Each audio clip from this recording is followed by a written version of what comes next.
আল্লাহ পাক বলেন, কুল ইন কুনতুম তুহিব্বুনাল্লাহ ফাত্তাবিউনি ইউহিব্বুকুমুল্লাহ। আল্লাহ পাক বলেন, বন্ধু তুমি বলে দাও, যারা আমি আল্লাহকে ভালোবাসতে চায় তারা যেন তোমার অনুসরণ করে, তোমার পিছনে পিছনে যেন হাঁটে, তোমার পথ যেন তারা ধরে।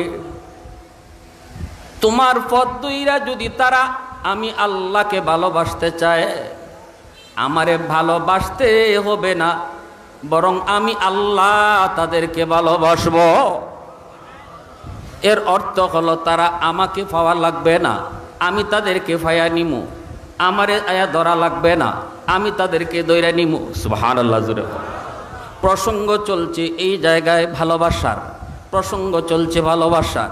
কথাটা ছিল এমন, আল্লাহ বলতেছেন, বন্ধু তুমি বলো, তারা যদি আমি আল্লাহকে ভালোবাসতে চায় তাহলে তারা যেন তোমার অনুসরণ করে, তবেই আমাকে ভালোবাসা হয়ে যাবে, আমাকে ভালোবাসতে পারবে।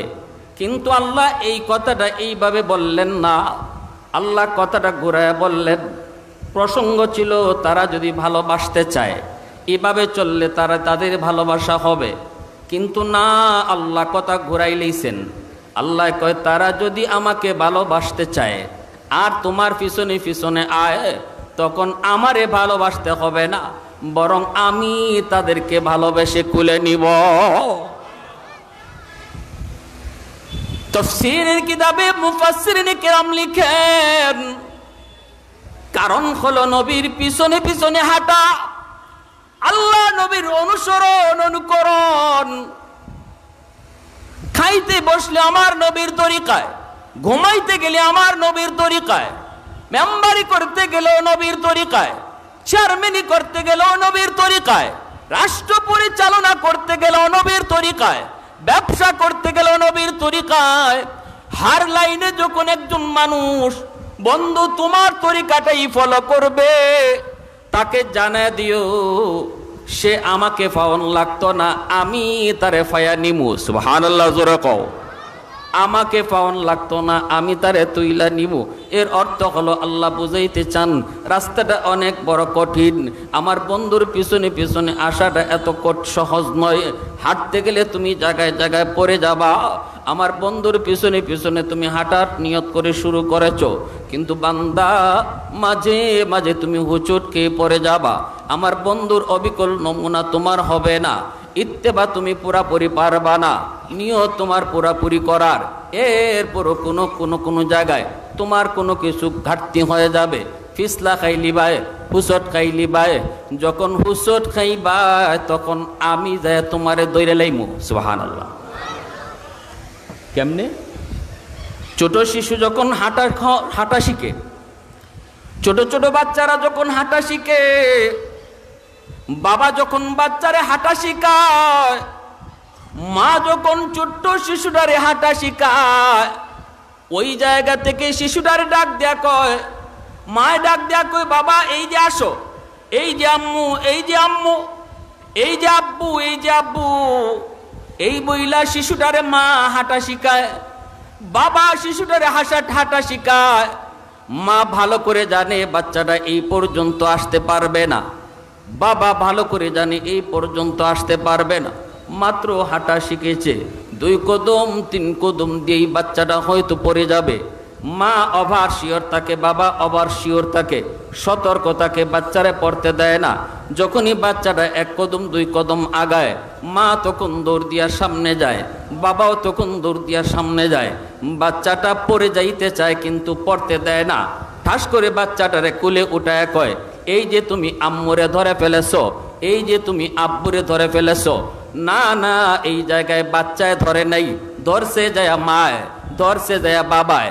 কিন্তু বাচ্চারে বুঝ দিয়া কয়, এই যে তুমি আব্বুরে ধরছো, এই যে তুমি আম্মুরে ধরছো।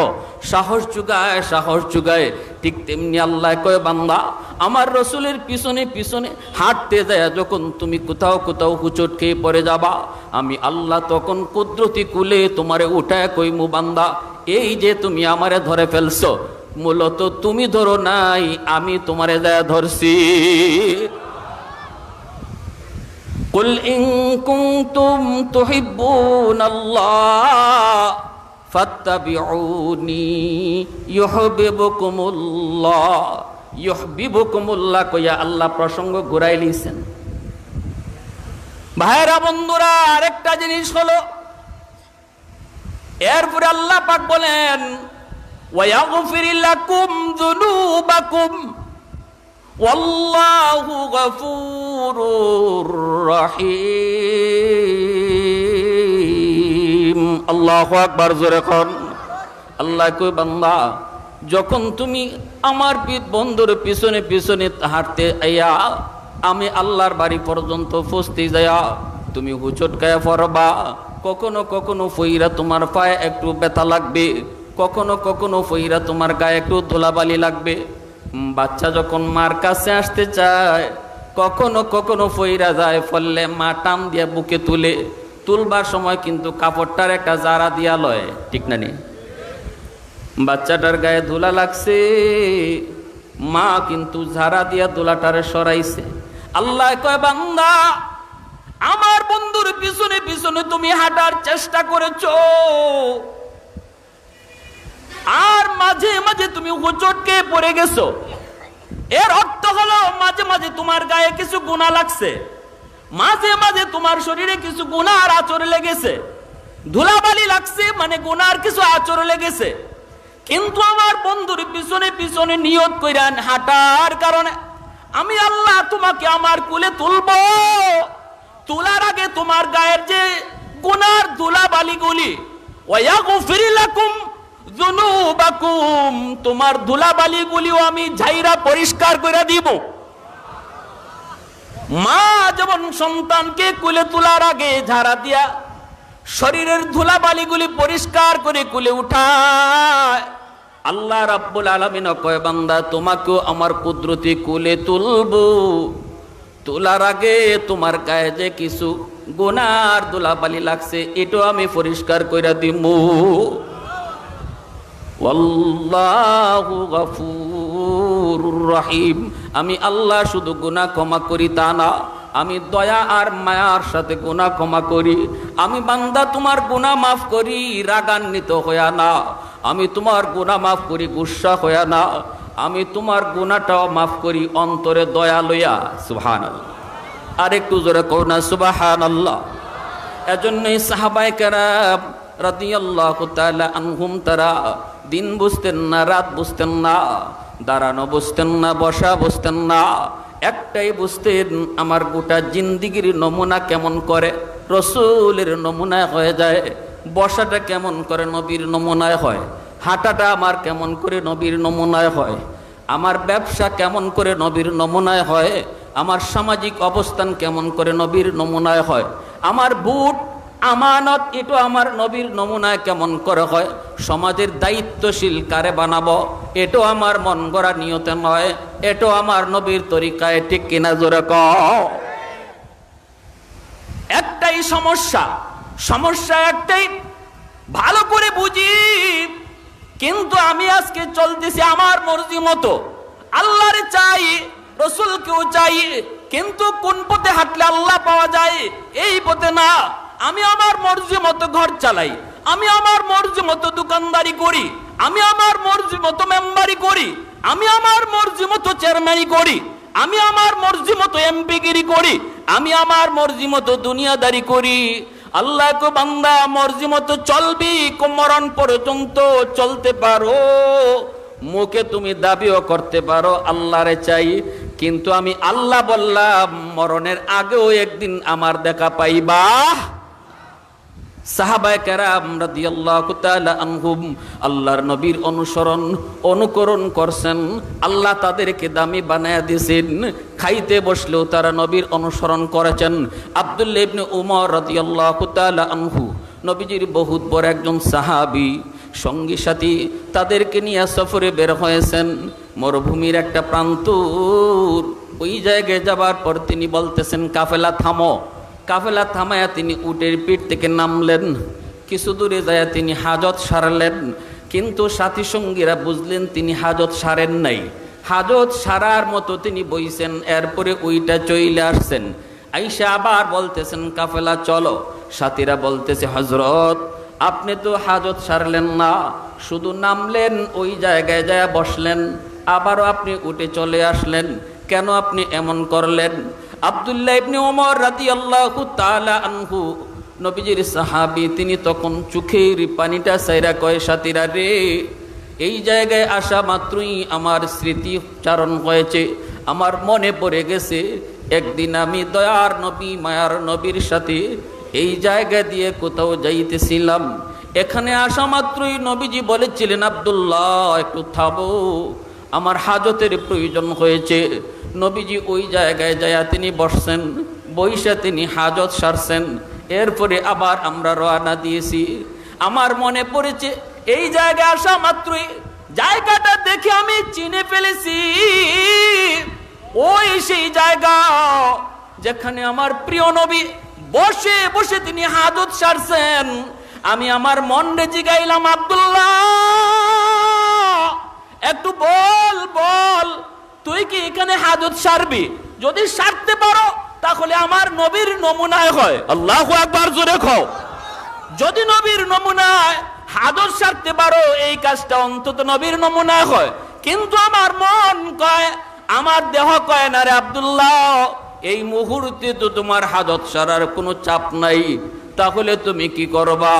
তখনই আমার মন আমারে ডাক দিয়ে কয় আব্দুল্লাহ রে, হাজত যদিও তুমি সারতে পারবা না, কিন্তু তোমার প্রিয় নবী এই জায়গায় আসার পর যেইভাবে উটের পিঠ থেকে নামলেন, আবার ওই জায়গাটাতে যেইভাবে বসলেন, আবার যেমন করে উটের পিঠে উঠলেন, এতটুকু কাম তো তুমি নবীর নমুনায় করতে পারো। ওয়াল্লাইলু মেঘে জুলফে মুহাম্মদ কে তরন্নুম, ওয়াল্লাইলু মেঘে জুলফে মুহাম্মদ কে তরন্নুম, ওয়াশ-শামসু বিরুখসারায়ে আহমদ কে তরন্নুম, والفجر में सुबह रिसालत की बशारत, والعصر में दौर नबूवत की बशारत, हर फूल में रूय मदीना का तबस्सुम, शाखों की लचक में बेक़दा का तकल्लुम, यासीन से मौला ने कभी उनको पुकारा, यासीन से मौला ने कभी उनको पुकारा, हमीम को भी और कभी तासीन इशारा, ये रमज़ के कुछ आशिक़ माशूक़ के माबैन, समझाए जिन्हें खल्क़ में एक सरवर कौनैन। मोहब्बतेर साथे बोली अल्लाहु আকবার, आरो जोरे बोली अल्लाहु আকবার। ভাইরা বন্ধুরা, এবার তাহলে বলুন, সাহাবায়ে কেরাম এইভাবে নবীর অনুসরণ অনুকরণ কইরা তারা লসে ছিলেন না লাভ করছেন? আওয়াজ দিয়া কোন লস না লাভ? আরো জোরে লস না লাভ? বর্তমানে তামাম দুনিয়া জুড়ে মুসলমানের বিপর্যয়, মুসলমানের লস, একমাত্র কারণ নবীর তরিকা ছাইরা দিছি, নবীজির নমুনা নাই। আজকে আমার ব্যক্তি জীবনে নবীর অনুসরণ নাই, আজ আমার সমাজ জীবনে নবীর অনুসরণ নাই, রাষ্ট্রীয় জীবনেও আমার নবীর অনুসরণ নাই। সব কিছু নিজের মর্জি মতো, ঠিক কিনা জোরে কও? সব কিছু নিজের মর্জি মতো, যার কারণে তামাম বিশ্ব জুড়ে মুসলমানের বিপর্যয়।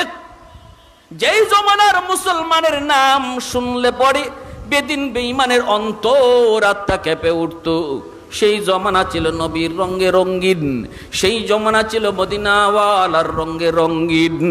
আজ আমরা ইহুদি নাসারাদের রঙে রঙিন।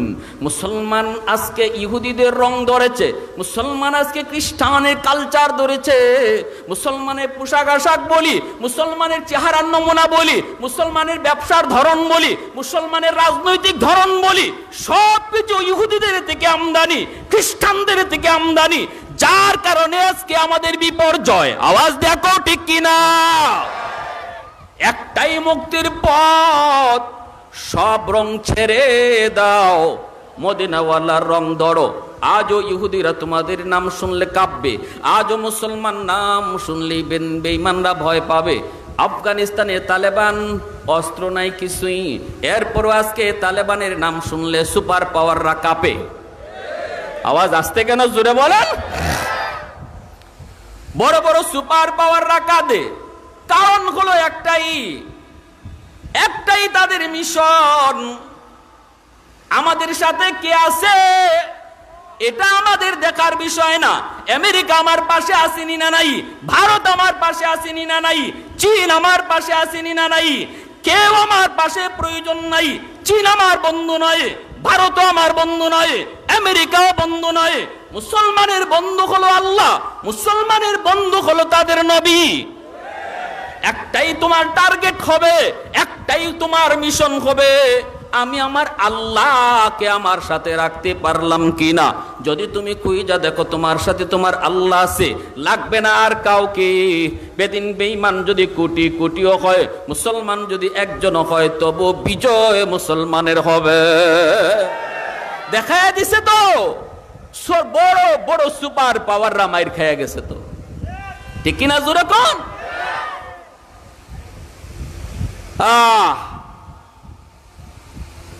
আমেরিকার প্রেসিডেন্ট কয়, তোদেরকে বোমা দিলাম বোমা ফালাইতে, তুই বোমা ফালাস না কেন? বিমান বাহিনী কয়, বোমা তো ফালাই, কিন্তু বিমান থেকে বোমা যখন আফগানে ফালাই, তখন আমরা ছায়া দেখি আকাশের মাঝে একটা শূন্য, একটা হাত বাইর হয়, হাত বাইরিয়া বোমাগুলি হাত দিয়ে লুফে মাটির পড়তে দেয় না, ওই বোমাটারে হাত দিয়ে আবার সাগরে নিক্ষেপ করে। আমেরিকার প্রেসিডেন্ট তখনই কইছিল, তাড়াতাড়ি ব্যাক কর, এই জমিনে যুদ্ধ করে আমরা পারবো না। যেই জমিনে কার সাথে যুদ্ধ করি এটাই বুঝি না, ওই জমিনে যুদ্ধ করে জয় লাভ করা যাবে না। মুসলমান এখনো চিনো কারে সাথে রাখতে হবে। আজ আমাদের একটাই ভুল, কারে সাথে রাখবো এটা ভুলে গেছি। আমরা আমেরিকারে ডাকি, আমরা কেউ ভারতরে ডাকি, আমরা কেউ রাশিয়ারে ডাকি। এ কয় আরে দেখো ভারত সাথে আসেনি, আরেকজন আরে দেখো রাশিয়া লগে আসেনি, আরেকজন কয় আমেরিকা লগে আসেনি। আল্লাহ নারাজ হয়ে বসা, আল্লাহ অত্যন্ত নারাজ হয়ে বসা। বান্দা তোর তো এটা কথা ছিল না, তোর কথা ছিল দেখো আমার আল্লাহ সাথে আছে কিনা। ভুলে গেছি আমরা, আসল কথাটাই ভুলে গেছি, আসল কথাটাই ভুলে গেছি। যার কারণে আজকে আল্লাহ আমাদের উপরে নারাজ, আজকে আল্লাহ আমাদের উপরে নারাজ। চারদিকে মুসলমানের হাহাকার, চিৎকার, কান্নার রোল, কই আল্লাহর সাহায্য আসে না। আমরা তো নারাজ করে ফেলছি, নারাজ করে ফেলছি। দুই বন্ধু, অসুবিধা হইতেছে আপনাদের? বন্ধু দুইজন, একজন খুব অসুস্থ, ঘনিষ্ঠ বন্ধু একজন আরেকজনের ছাড়া কোথাও যায় না এমন। ওই বন্ধু অসুস্থ, আরেক বন্ধু সুস্থ। এলাকায় ওয়াজ মাহফিল, একজন ভালো আলোচক আসতেছেন। যে বন্ধুটা অসুস্থ সে তার বন্ধুকে বলতেছে, দোস্ত আজকের মাহফিলটা যাওয়ার খুব ইচ্ছা ছিল, দোস্ত রে হুজুরে বয়ানটা আমার খুব শুনবার ইচ্ছা, কিন্তু পারলাম না বিছানায়।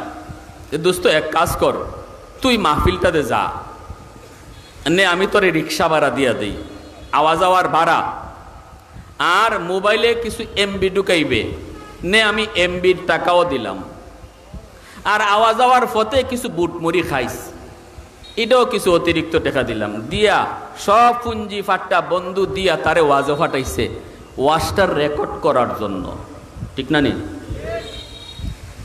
সে কইছে ঠিক আছে দোস্ত অসুবিধা নেই।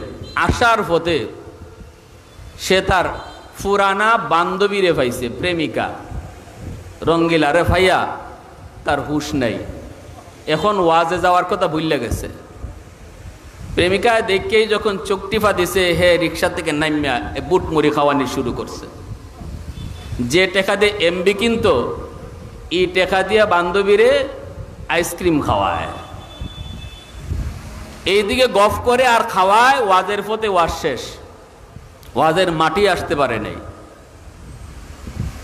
এখন বন্ধুর সাথে দেখা দেয় না, শরমে কি কইব। পরের দিন বন্ধু তো আর ওয়াজ পাইলই না, বাজারও গেছে, অসুস্থ বন্ধু একটু সুস্থ হইছে, বাজারে গেছে। বাজারে গেছে পরে দেখে মাছাটা হেওয়া আইছে দোস্ত, দূর থেকে দেখা যায়। এই ফাঁকে ওই দোস্তর সাথে আরেকজনে মাইল লাগছে, এমন মার খেসা মার, আর হে এখান থেকে চাইয়া চাইয়া দেখতেছে। আর মানুষে কই কিমিয়া জীবন ভর দেখলাম, তার লাগি জান দিছ, কেউ তার দিকে চোখ তুলে দাগাইতে পারছে না, তুমি আগে যায় দাঁড়াইছো, আজকে তোমার সামনে তোমার দুস্তরে ফিটায় আর তুমি চাইয়া চাইয়া দেখতেছো, ঘটনা কি? কয় এর কপালও আরো কিছু মার দরকার। কেনে? দোস্ত অনেক কষ্ট পাইছে, পুঞ্জি দিলাম আমি তোরে, আমার পুঞ্জি তুই রঙ্গিলার তলে ব্যয় করলে, আমার কাম করলি না। আরে আমার ডিউটিটা যদি পালন করতে, ওয়াজটা যদি রেকর্ড করতে, আর আওয়ার পথে যাওয়ার পথে তুই তোর প্রেমিকারে এক গাল কথা কই আইতি অথবা একটা আইসক্রিম খাওয়াই আইতি, আমি হয়তো তোরে জিগাইতামই না যে আওয়ার পথে কোন দিকে চাইছো, কারে কিতা খাওয়াইছো, কারণ আমি ফাটাইছিলাম ওয়াজ রেকর্ড করার লাগে। এই উদ্দেশ্য যদি আমি ফাইলিতাম, আমারটা যদি আমি ফাইলিতাম, তোর হয়তো আসা যাওয়ার পথের কিছু ত্রুটি বিচ্যুতি আমি তোরে জিগাইতামই না। কিন্তু তুই তো আসলটাই বইলা গেলি যে উদ্দেশ্যে তোরে ফাটাইছিলাম, অতএব তুই তোর পথে থাক, আমি আমার পথে, আর তোর সাথে বন্ধুত্ব নাই। ঠিক তেমনি আল্লাহ রাব্বুল আলামিন কয়, বান্দা দুনিয়াত ফাটাইছে আমি আল্লাহ তোরে পুঞ্জি দিয়া, পুঞ্জি দেওয়া আমার। এই সুস্থ দুটা হাত এটা আমার পুঞ্জি, সুস্থ দুটা পা এটা আমার দেওয়া পুঞ্জি, সুস্থ একটা বিবেক এটা আমার দেওয়া পুঞ্জি। সব পুঞ্জি দিয়ে আমি তোরে দুনিয়া ফাটাইছি, একটা কাজ আমার ডিউটি পালন করবি, আমি আল্লাহর সঠিক রাস্তা দিয়ে হাঁটতে তালাশ করবি। কিন্তু না, তুই আসল কথাই ভুইলা গেলি, যে উদ্দেশ্যে তোরে ফাটাইছি এটাই ভুইলা গেলি। তুই তোর প্রেমিকা পাইয়া, তুই তোর আমেরিকা পাইয়া, তুই তোর লন্ডন পাইয়া, তুই তোর রাশিয়া পাইয়া, তুই তোর ভারত পাইয়া, আমার কথাটাই তুই ভুইলা গেলি।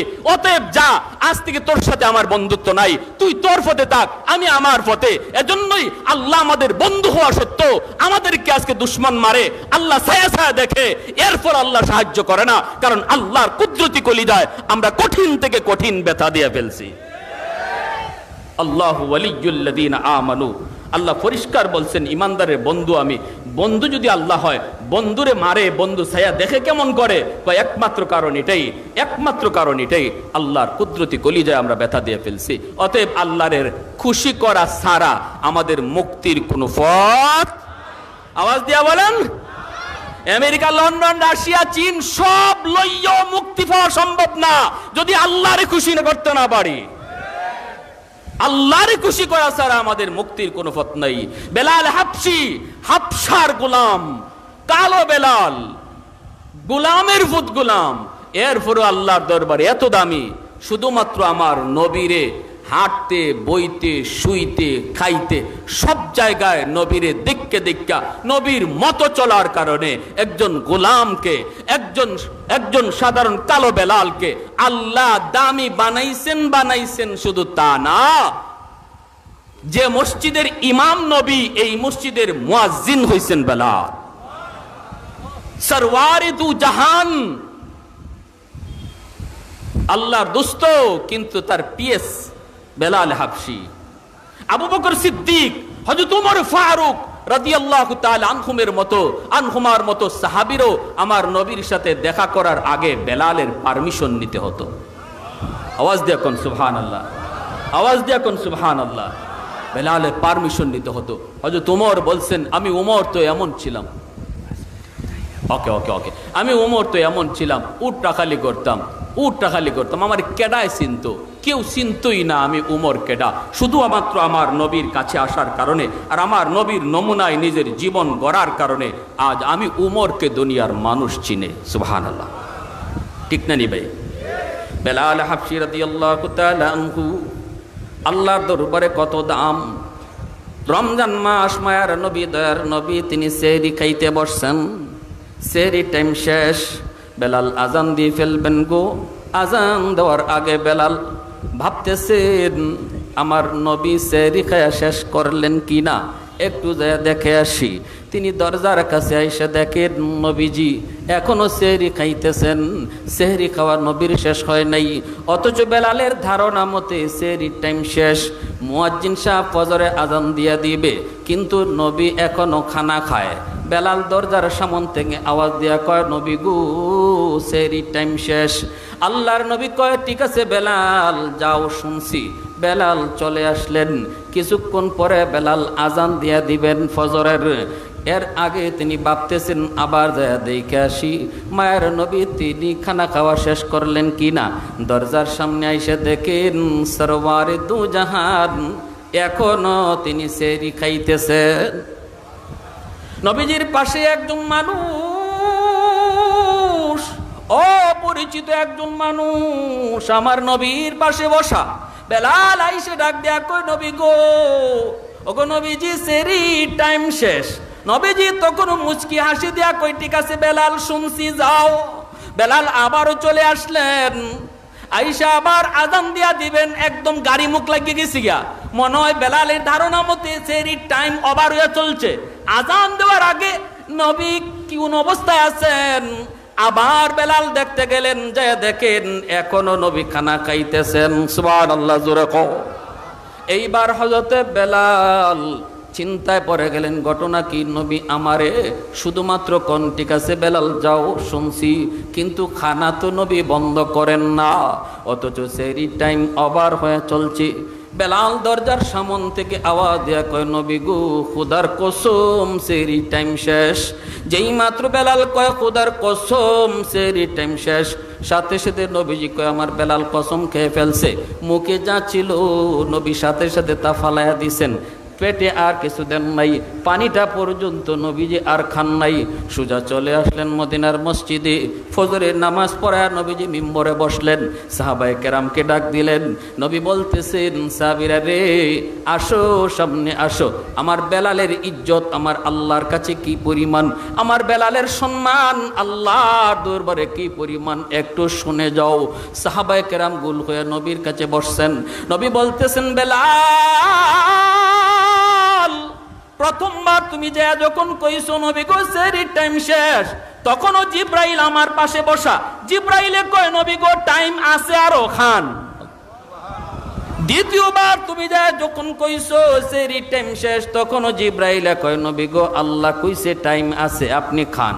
বেলালে জানেন আপনি খান। তৃতীয়বার যখন তুমি যায় কইছো সেহরির টাইম শেষ, তখনও জিব্রাইল কয় নবী গো আরো কিছু টাইম ছিল, কিন্তু আপনার বেলাল কসম করার কারণে আল্লাহ পাক বেলালের কসমের ইজ্জত রক্ষার্থে টাইম অফ করে দিছে। বেলালের ইজ্জত আর সম্মানে আল্লাহ কসম রক্ষার্থে টাইম আল্লাহ অফ করে দিছে। এতটাই ইজ্জত সম্মান বেলালের। আল্লাহ আমাদের সবাইকে যা কিছু বললাম শুনলাম সব কিছুর আমল করার তৌফিক আল্লাহ দান করুন।